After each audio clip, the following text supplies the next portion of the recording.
afternoon and welcome to First Financial Biz Beat, presented by the Business Courier. I'm KYLA Woods. Well, amid this pandemic, we're all looking for a sign that things are turning around. One way to tell, the architectural industry. On the front page centerpiece this week, plans for a comeback. The industry is a bellwether for commercial development and the larger economy. It has not had a great few months. In March, the Architecture Billing Index saw its largest decline in a quarter century. It sank even lower in April, but it did show signs of improvement in May. Matt Shuttlecotty runs downtown architecture firm GBBN, and he talked about what the future may hold with Courier reporter Tom Demoropoulos. Thank you, KYLA. Good morning, Matt. Happy to have you here this morning. Thanks, Tom. Thanks for giving the opportunity to share what's happening at GBBN. Great. So, Matthew, what happened at GBBN's offices in Cincinnati when the COVID-19 pandemic forced many businesses to close in mid-March? Sure. I'll probably start with one thing is that because we have an office in Beijing, maybe we were a bit more prepared for what was coming in regards to the implications of the pandemic to office operations. So back in February and even into January, we had actually started to look at what were the implications of our ability to mobilize our staff. Our staff in our Beijing office had been working remotely from the beginning of January. So we had gone through our protocols to see what did we need in order for everybody to be working remotely. Fortunately, we're able to accommodate that in a rather easy way because so many of our staff are already on laptop computers. Our system is already in the cloud. So many of the things that people had to struggle to do were there. We had already shifted over to conferencing software and had been doing some things to try to promote the interconnectedness of our other offices. So we really were able to change from our inter-office communication to basically every team working in a remote situation. So we rather quickly mobilized it. We went from a Thursday of telling our staff that we were going remote on Monday, and shifted all our projects to make sure everything was in the cloud over the weekend, and Monday we're fully operational. Wow. Well, what about, what are you seeing in terms of a rebound for architectural services? The ABI showed a historic decrease in March and April. What are you seeing now as we get into June? Yeah, I'd say that what we're still seeing is a lot of uncertainty. And maybe it's because now we're not just dealing with COVID, we're dealing with a recession that had been talked about for many years in regards to if it was going to happen or when it was going to happen and how big would it be. We're dealing with the racial tensions and the unrest that are going on, in the United States and now influencing the world. So each one of these seems to be affecting our clients differently, and each one seems to present a slightly different challenge. So what's in front of us is still a great deal of uncertainty. Certainly our not-for-profit or our social profit groups that are so dependent upon charitable contributions are affected by the fluctuations in the stock market. Our education market is being greatly affected by how do you social distance and keep teaching when being on campus and being live and being in presence with people is so important to the whole educational experience. And so they're still struggling with it. Our healthcare clients, which for months had to deal with how do they mobilize to deal with the COVID, which then meant they had to shift their emphasis from their general operations to how to deal and address COVID. And then the losing of their elective surgeries and elective procedures that really changed their cash flow and their differences. So for us, each one of the areas we work in is really requiring a slightly different approach and tactic. Yeah. So Matthew, why is it important to watch what happens to architecture firms? Why does that matter to the broader Cincinnati economy? Yeah, so one of the really interesting kind of things about our profession is that we're the forecasters of what's going to happen. what's happening within a business or within an industry. When somebody decides they have to build something or have to renovate a space, it does mean there's some type of transformation that's happening in their company or within the industry that they're responding to. So that when you see a lot of building going on, that means that there's a vibrancy and an energy that's happening in an area that's reacting to something. Right now, for the past several years, it's been very much around positive reactions. It's around growth and the growing of our neighborhoods that are shifting demographics, that are shifting what people are doing.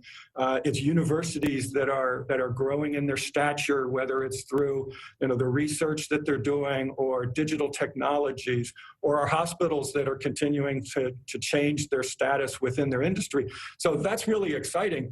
And building is really a display of what's happening in a positive way. So for people that want to know how is your economy and how's it going and what's happening, looking at what's happening in the building industry is a pretty easy way to see if something is healthy or not.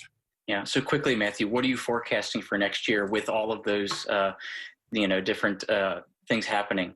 Yeah, I guess I would start saying, we were ready to forecast some really sizable opportunities and growth. We've certainly backed off on that a bit. The idea that what's happening and what's the transformation and changes that are happening within our different clients is still questioned. So we're taking a conservative approach. We're saying, we're really not going to promote growth. We're trying to create our spending in a way that permits us to hold on to all of the people that we have and all of the investments we've made in growing our staff and developing our staff. So we're really in a bit of, we're going to have to see what's happening, what's going on with our clients. So we don't want to change. We want our clients to be able to count on us and rely that we're going to be able to provide the services they're expecting and demanding. But we're going to have to be flexible. We're going to have to be prepared to shift from new builds to maybe smaller new builds. We're going to have to shift from projects that maybe are more renovation or interior focused, projects that are maybe more studies, more analysis about what the future is and how it's changing. So flexibility, being able to adjust and adapt is going to be really important. And that's how we're building our budgets. Excellent. Well, Matthew, thank you so much for your time this morning. KYLA, back to you. Thank you so much. Well, Kroger just got FDA approval for an at-home COVID-19 test. The kit includes a nasal swab, transport vial, a prepaid shipping label, and packing material for the test to be shipped to a lab. It's being ordered for free first to employees. Kroger is partnering with Covington's Gravity Diagnostics to make more tests available for other companies. It's the latest success for the nation's largest operator of traditional supermarkets. Kroger is one of the few businesses flourishing during the pandemic as more people eat from home and boosted its quarterly dividend 12.5%. CEO Rodney McMullen credited soaring digital sales, which rose more than 100% in April and May. And McMullen says the company's success will be sustainable because he believes people will keep eating at home more than before. School will look much different for kids at Cincinnati Public when they go back at the end of August. They will alternate between 2 and 3 days a week in the classroom. The other days they'll learn at home. The district says at $23 million, this is the most affordable safety plan. Pigs won't be flying this year in the Queen City. The Flying Pig Marathon and all events associated with it are canceled for the first time ever. Organizers say there's no way to do it safely. They're encouraging people to still run the pig virtually in October. A Northern Kentucky native will get a shot to end Mitch McConnell's 36-year Senate run. Former Marine pilot Amy McGrath held off a surging Charles Booker to earn the Democratic nomination. The vast majority of voting was done absentee because of the pandemic. That led to the highest turnout for the primary election in the Commonwealth's history. Up next on First Financial BizBeat, how a new project fights poverty by teaming local students with minority business owners. And congratulations to Keith Daly. Kroger's VP of Corporate Affairs is another one of our 40 Under 40 honorees.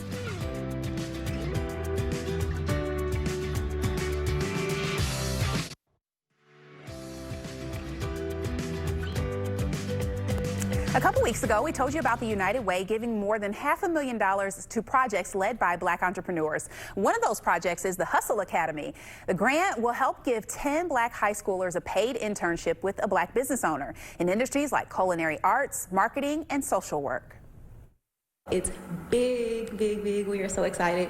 And it's our first big grant. Far too many Black families in our region are experiencing poverty, and far too few Black-led ideas and, by extension, leaders receive funding to address those issues. 29 projects in total received grants. Well, Kings Island made its much-anticipated opening this past week, debuting the brand-new Giga Coaster, Orion. It was one of the few local attractions still closed because of the coronavirus. And in a few weeks, another popular place will reopen, the National Underground Railroad Freedom Center. President Woody Cowan talked about what you can expect with Courier Market Engagement Director Kelly Snyder. Thanks so much, KYLA. Woody, we appreciate you being here today. And I know that you plan to open later this month. What should people expect when they visit? All right, thanks for having me, Kelly. I appreciate it. First of all, I think people, first and foremost, that we spent a lot of time getting our organization prepared for our visitors to return, and they should expect, first and foremost, a safe and comfortable environment for their visit. So that's number one. Our operating hours are going to be changed a little bit in dates. We're going to be open 12 to 5 starting out in this first phase. And we'll be working out only Thursday through Sunday. And then some of our exhibits are going to be closed, unfortunately, and we're going to take away some of the opportunities for people to be touching our exhibits for safety purposes. That makes sense. So recent events have caused people and businesses to reflect. What are some of the things businesses can be doing right now to make a positive change toward diversity and inclusion in the workplace?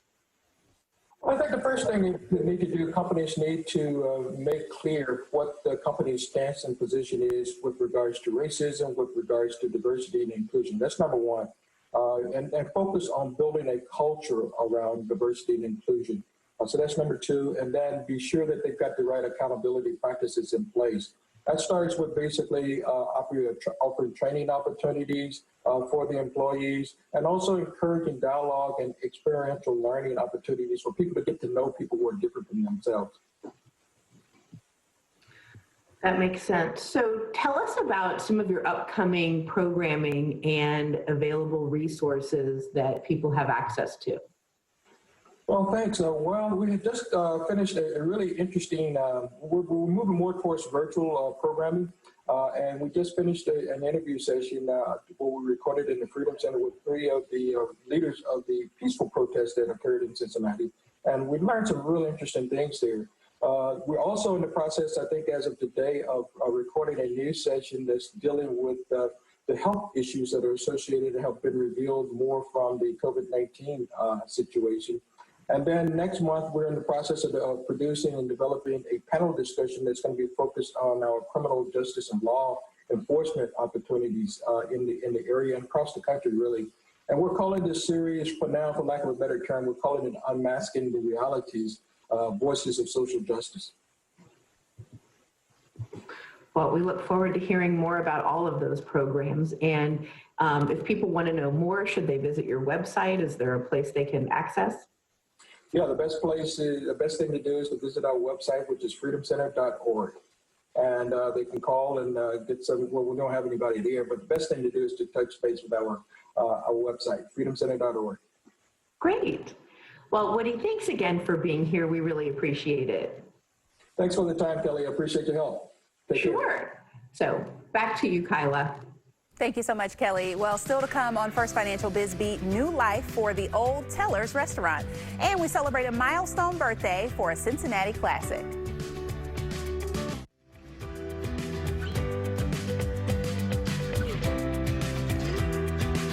Jason Vaughn has been working in the restaurant industry for 3 decades, so the Frisch's CEO has seen pretty much everything in the business, but nothing like the challenges this pandemic is presenting. He says the hardest part is not knowing when it will end. Before, he was working on the Frisch's Revolution plan on how to stay relevant. The pandemic accelerated that plan. We took a look at our technology, our platform, and our social platforms to make sure that we were relevant, speaking into the right audiences, and we used social influencers. We had a different kind of model on being a little bit more socially conscious around all of our platforms. Our culinary has really been innovating. We really wanted to meet the guest where they're at. They have a new flavor profile they're looking at, and there was no reason why Frisch's couldn't do that. And one of those innovations is using more impossible plant-based items. Vaughn says the burger is a big seller, and now they're looking at using it for more breakfast items. A new restaurant opens Friday in the old home of Tellers in Hyde Park. Deer Restaurant will start with its butchery offering pickup and delivery. You can get prepared meals, sandwiches, take-home grill kits, and wines to go. Most of the food is farm-raised and house-made. The owners hope to open the dining room very soon. And just 2 doors down, a legendary Cincinnati institution is celebrating a huge birthday. Grater's Ice Cream turned 150 this week. To celebrate, they unveiled a new flavor, birthday cake. It has cake pieces and sprinkles in cake batter ice cream. Ice cream is that comforting factor in good times and in bad. I always say it makes the bad times a little bit better, makes the great times even better. Definitely agree with that. Well, last week, we told you about the Free Store Food Bank's ambitious effort to continue feeding the hungry. The goal is to build a major distribution and workforce training center. Free Store CEO Kurt Reiber talked about why this is so important with publisher Jamie Smith. Thank you, KYLA. And Kurt, thank you for being in our virtual studio today. Jamie, it's great to be with you as always. You know, Kurt, I think most people know what the Free Store Food Bank is, but can you give our viewers just a quick synopsis of what you guys do? Absolutely. We are a little bit unique in the food banking industry in that we not only provide food through a pantry network of over 500 pantries that are right in the communities that we serve, and that's a 20-county service area in the tri-state. But in addition to that, we have supportive services that we provide at our Customer Connection Center and Over the Rhine, and we have 2 workforce development programs that are trying to move people out of poverty into successful jobs. Okay. Well, now let our audience know a little bit more about your Growing Beyond Hunger campaign. I think this is a great idea and a great concept, but tell them what it is. Well, really what we're talking about there is we know that feeding families is really important. Last year alone, we did almost 34 million meals. This year, we're on target to do about 37.5 million meals.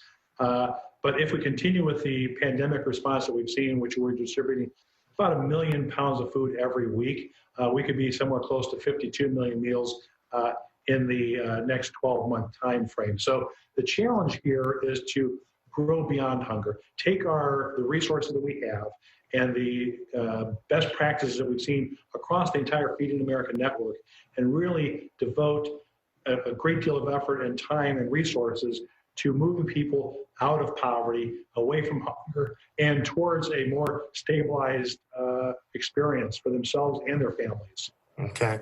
Now, I know the need has been there, and it was there before the pandemic, but the actual part of this campaign was needed before the pandemic as well, right?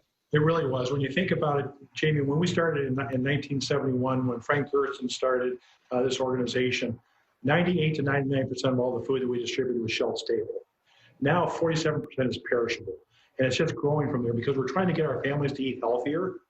So healthier food is fresh food. So you have to have increased refrigeration systems, freezer capacity, really trying to expand that. So this Growing Beyond Hunger campaign really has 3 pillars. The first and foremost pillar is our $20 million investment in a 150,000 square foot workforce development and distribution center.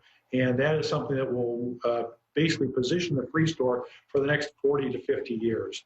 And then the next 2 pillars are equally important because $5 million will be invested into our pantry network and basically trying to build up the capacity that they have to take on more fresh fruits and vegetables, but also allowing their pantries to expand to support a broader network because we're seeing more and more folks that are more resistant to coming downtown. They want to stay in their neighborhoods, and we're trying to make that accommodation. So that $5 million investment will help them with technology, transportation, distribution, even some hiring of some key individuals. And then we have a $5 million investment that will go towards building the capacity of the Free Store Food Bank's workforce development programs, our wraparound supportive services.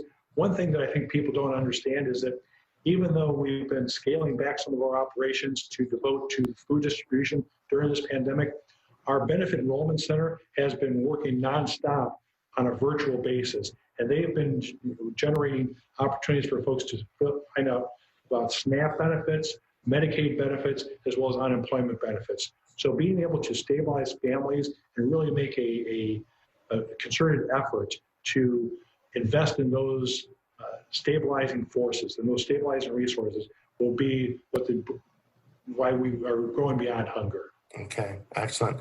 Now, the most important question is, how can our viewers help you out? How can they contribute, whether they're individuals or companies? Well, that's what's really great, is that we've had a great, tremendous outpouring of support already. And when we announced our public phase of the capital campaign, we were very close to a $20 million number, $19.2 million that has been raised so far of our $30 million goal. So where people can go to is they can go to growingbeyondhunger.org. That's growingbeyondhunger.org, and they can click on that information there. We have a presentation that's there, but we're also going to be reaching out to folks and really trying to get them involved and engaged in this operation. We have over 28,000 donors that support the Free Store Food Bank, and we know that they all want to participate because they know that not only is the Free Store a good investment of their charitable dollars, but we also try to be good stewards of those resources as well. 94% out of all the resources that we get in go directly to client services, and that's where we're trying to make a difference because we're stabilizing families as well as supporting their families in the basic need of food. We talk about food, connection, and hope, and Growing Beyond Hunger will allow us to reach that goal. Well, Kurt, thank you so much for what you do for this community. I'm always a fan of yours and your organization, and so glad to see the group that you have helping you raise this money. So I wish you success, and hopefully we'll have you on the show again and talk about how successful the campaign was. Jamie, that'd be great. We have a great team here at the Free Store Food Bank. They're really working on the front lines of hunger, and they're helping us make a difference. And this team that we have supporting our campaign is a really tremendous group of individuals that have really been partners of ours for a long time. That's awesome. Thank you so much, and we look forward to hearing about it. KYLA, back to you. Thank you so much, Jamie and Kurt. Well, thank you for joining us for First Financial Biz Beat. For business news around the clock, visit CincinnatiBusinessCourier.com. Make sure you follow us on Twitter and Facebook and sign up for our daily emails. I'm KYLA Woods, wishing you a safe and wonderful weekend.